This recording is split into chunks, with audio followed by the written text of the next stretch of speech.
Welcome to ప్రజానాడి news. Srikakulam జిల్లా వజ్రపు కొత్తూరు మండలం డెప్పూరులో ఎలుగుబంటి బీభత్స కాండ తీవ్ర కలకలం రేపింది. డెప్పూరులో సముద్రంలో చేపల వేటకు వెళ్లి వస్తున్న పిన్నాసి కుమారస్వామిపై ఎలుగుబంటి దాడి చేసి తీవ్రంగా గాయపరిచింది.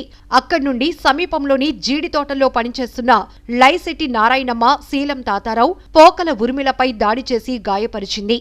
బాధితులను పలాస ప్రభుత్వ ఆసుపత్రికి తరలించి చికిత్స అందించారు. వీరిలో పిన్నాసి కుమారస్వామి, నారాయణమ్మల పరిస్థితి విషమించడంతో ప్రాథమిక చికిత్స అనంతరం శ్రీకాకుళంలోని రిమ్స్ ఆసుపత్రికి తరలించినట్లు ఆసుపత్రి వర్గాలు తెలిపాయి. ఫారెస్ట్ అధికారులు, వజ్రపు కొత్తూరు పోలీసులు పలాస ప్రభుత్వ ఆసుపత్రికి చేరుకుని దర్యాప్తు చేపట్టారు.